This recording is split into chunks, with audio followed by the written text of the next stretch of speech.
All right, we got an engine's favorite friend here, and now let's see what we can do.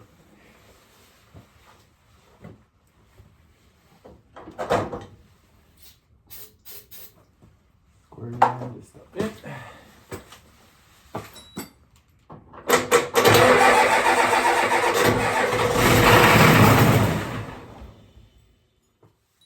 Well, there we go.